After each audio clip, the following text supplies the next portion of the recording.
Cette semaine, on se retrouve pour évoquer la deuxième partie du bilan de fin de saison et on se consacre au haut du classement et à nos 5 meilleures équipes dans cette vidéo. On voit ça ensemble, c'est parti. Alors la barre était haute après 2021 et les très bons résultats de Norris et le doublé sensationnel de Monza. Et le moins qu'on puisse dire, c'est qu'on a eu peur à Bahreïn en tout début de saison.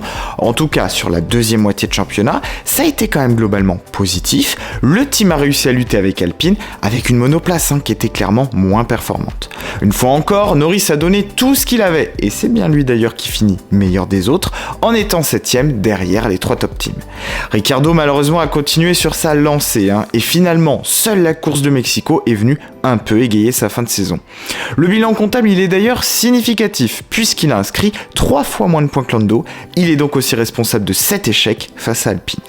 Toujours est-il qu'il ne faut pas accabler Daniel non plus, puisque la voiture était de toute façon très difficile à exploiter, et que la performance de la MCL 35, elle variait clairement d'un circuit à l'autre, sans pour autant avoir d'explication tangible. Et puis, faut relativiser. Si la 5ème place au constructeur, c'est une contre-performance, alors ça montre aussi les ambitions élevées du team. L'arrivée de Piastri l'année prochaine pourra aussi mettre un petit coup de pied dans la fourmilière, dans l'ordre établi chez McLaren.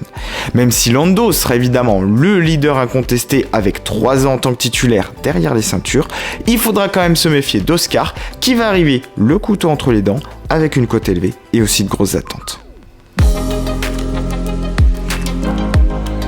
Alors il est temps de parler des bleus dans ce bilan, et on nous annonçait la couleur dès le début de saison, priorité à la performance plutôt que la fiabilité. Alors, chose promise, chose due, on peut dire ce qu'on veut, mais c'est exactement ce qu'on a eu. La monoplace a fait clairement un step en avant, au niveau du rythme pur, mais ça a aussi coûté des résultats, allez d'ailleurs en parler à Fernando. Mais en tout cas, l'objectif fixé de la 4ème place a été atteint. Et pourtant, sur cette deuxième moitié de championnat, on s'est fait quand même quelques frayeurs. Alonso nous a épaté comme d'habitude par sa combativité, sa gestion de course incroyable. On a eu droit d'ailleurs à 2 exemples magnifiques, à Austin et Sao Paulo. Pour autant, il a aussi été victime de beaucoup d'occasions manquées, comme à Mexico ou encore à Abu Dhabi, qui ont quand même bien résumé sa saison. Esteban a été de son côté très régulier et il a tenu bon face à son double champion du monde de coéquipier, en étant, c'est vrai, peut-être un petit peu moins flamboyant, mais en assurant quand même très bien les points. Le classement d'ailleurs, il est là pour le prouver. Il finit avec 92 points, soit 11 points devant Fernando, qui a eu aussi un peu moins de réussite. Pas de podium en revanche, c'est peut-être la petite pointe de déception, mais il faut aussi se dire qu'en dehors des 3 top teams, seul McLaren a fini sur la boîte à Imola. Dommage aussi leur fin de collaboration, un petit peu entachée par des histoires politiques, comme souvent d'ailleurs avec Alonso. On a en tout cas tous nos regards portés sur 2023 et ce duo de pilotes 100% tricolore qu'on va évidemment suivre avec attention. Et pour Pierre et Esteban, la saison à venir sera aussi cruciale pour leur carrière de pilote, pour leur place au sein de l'équipe et aussi, faut bien le dire, dans le cœur des Français. Alors quelle belle reprise en main de nos amis de chez Mercedes sur cette fin de saison. Qui aurait cru après Jeddah ou encore Imola qu'on aurait en face de nous une équipe capable de remporter une course cette saison? Ce qui est indéniable chez les flèches d'argent, c'est qu'on ne se laisse jamais abattre. La voiture est mal née et manque de performance, qu'à cela ne tienne, on va se remonter les manches et travailler 2 fois plus. Le bilan, c'est donc une fin de saison très positive où on a été capable de titiller Red Bull qui semblait presque sur une autre planète, souvenez-vous quand même de Max en Belgique. Et mieux que ça, on a même été presque plus rapide que Ferrari, signe aussi de la courbe performance ascendante du team. Russell a été vraiment brillant cette année, il a tenu la comparaison avec son septuple champion du monde de coéquipier, il a remporté sa première victoire et il finit à une excellente 4ème place au championnat en étant le mieux placé des pilotes Mercedes. Ça montre encore une fois la rapidité, mais aussi le mental sans faille de George, qui sera le premier coéquipier à devancer Lewis au championnat depuis Rosberg en 2016. Pour autant, faut aussi mesurer tout ça. Lewis a été aussi très rapide, il a montré qu'il était capable aussi de rentrer la tête, de travailler d'arrache-pied pour comprendre cette voiture et aussi de jouer la carte de l'équipe en mettant leur intérêt en premier. Malgré tout, chez Mercedes, on est lucide et le concept de la voiture sera mis au placard pour 2023 et peut-être même à regret, j'ai envie de dire, puisque ça semblait de mieux en mieux fonctionner.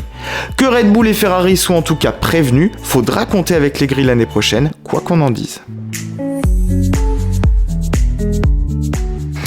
Alors, chez les Rouges, on a connu des hauts et des bas cette saison, et malheureusement, la Scuderia a accumulé un petit peu les galères à partir du Grand Prix de Belgique. Aucune victoire sur cette deuxième partie d'année, mais ce qui a manqué cette fois-ci, c'est plutôt le rythme pur. Face à Red Bull, ils sont rentrés dans le rang. Et dans le même temps, Mercedes a aussi élevé son niveau de jeu, ce qui fait que ça a donné clairement l'impression d'une régression de leur côté. Le point d'orgue est dans peut-être Mexico, où l'équipe a navigué dans un no man's land à 1 minute des leaders. Mais si on jette un petit coup d'œil sur les pilotes, il y a quand même du positif à retirer. Charles Leclerc a terminé toutes les courses dans les points depuis le Grand Prix de Belgique, ce qui montre déjà une belle constance, et il a pu aller chercher la place de vice-champion face à Perez à Abu Dhabi après avoir fait une très belle course. Carlos Sainz, lui, s'est mis un peu plus en avant. Il a été beaucoup plus proche de Charles, en témoigne par exemple sa pole à Austin. Dommage par contre les 2 abandons cumulés aux États-Unis et au Japon qui ternissent un peu le tableau. Maintenant, faut se projeter. Les résultats de cette année sont beaucoup plus encourageants. Et écoutez, l'ex-patron Mattia Binotto, le moteur 2023 serait une vraie bombe. Reste maintenant plus qu'à produire une autre bonne voiture. Mais quelle saison de la part de nos champions du monde! Franchement, si on regarde l'année qu'ils nous ont fait, on est presque sur un 10 sur 10. Et j'ai envie de vous dire, qui aurait cru ça après Melbourne et le deuxième abandon de Verstappen en seulement 3 courses. Alors, si on creuse un peu, après ça, sur la deuxième moitié de saison, on peut repérer finalement que très peu de moments faibles. Je pense qu'on peut citer Singapour, où le team lui prive de la pole à cause d'un souci d'essence, et le lendemain, Max, sûrement un petit peu énervé de la veille, fait notamment une grosse erreur sur Norris.